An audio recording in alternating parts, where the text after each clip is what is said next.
All right. So today we're going to learn how to find the area of, and I guess I was thinking it probably shouldn't say non-right triangles. It just should be like triangles that are not on a grid. Because we know how to find the area of, like, obviously a triangle like this is nice and easy. A right triangle, you just do, you know, the length times the height divided by 2. And of course, a non-right triangle, it'd be very similar. What the heck? That is not a triangle. That was a quadrilateral. Let's see, will that work? No. It doesn't want to draw an obtuse triangle for me here. That's okay. But remember how, like, you have to find the height that's at a 90-degree angle? Sometimes it's just not possible. All right. So what we're going to do is we're going to go ahead and find the area of a triangle using trigonometry. All right. So there's a couple of different formulas you can use depending on kind of your situation.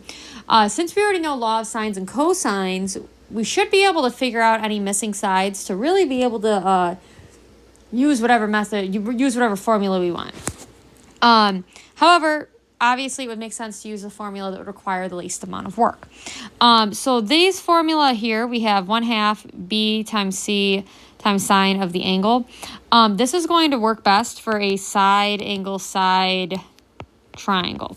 So for example, they gave us these values here. We write a, b, c. So our big C is going to be 84.5, our A is 32, and our B is 40. So we have a side angle side here. And we can go ahead and plug into one of these formula.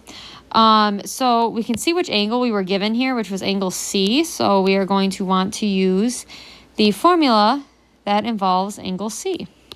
So we're going to do 1/2 times our A value, which is 32, times our B value, which is 40, times our sine of our C, which is 84.5. So then we'll go ahead and plug that in.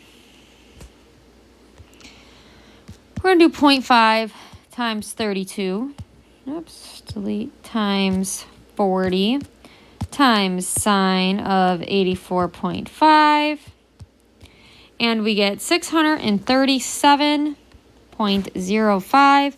Does it say what to round to? It doesn't say what to round to, so we'll just round to the nearest tenth, which would give us 637.1.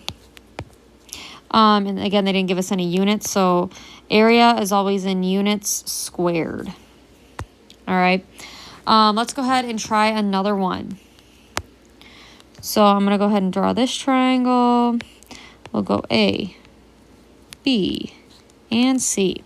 And they give us big A, which is 29. They gave us little b, which is 49. They gave us little c, which is 50. So we can go ahead and plug that in.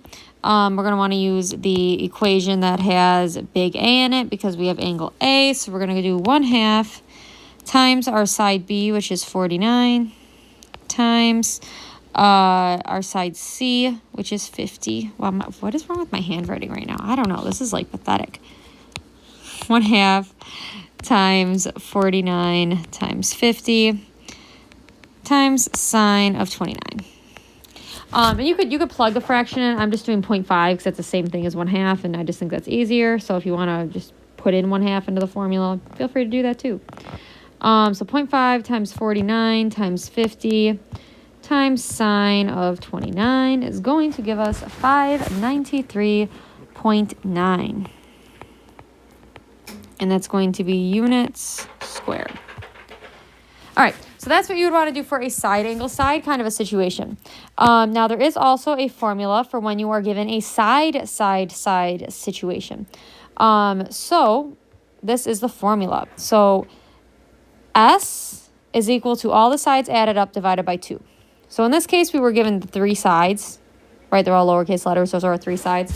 So we're going to add them all up. We're going to divide by 2 to get S. So 11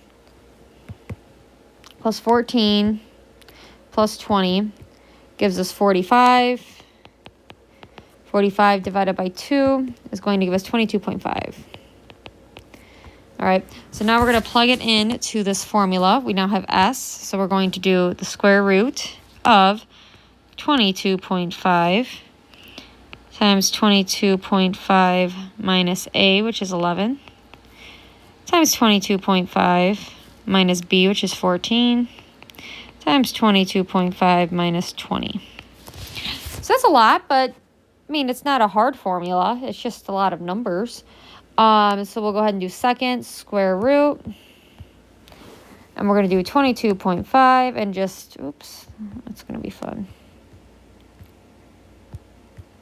And just plug it in exactly as we wrote it, 22.5. Oh my goodness, delete 0.5 minus 11 times 22.5 minus 14 times 22.5 minus 20.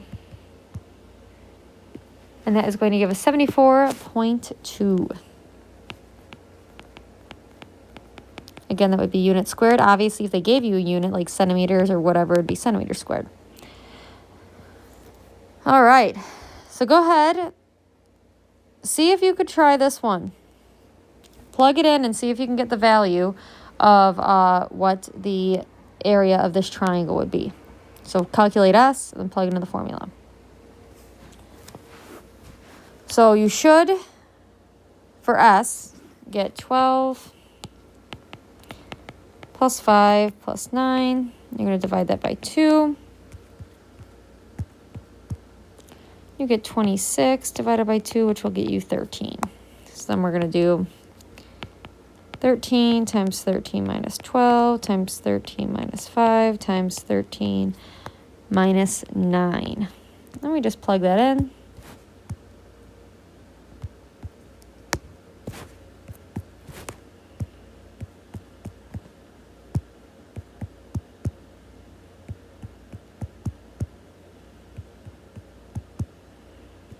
And I got 20.4.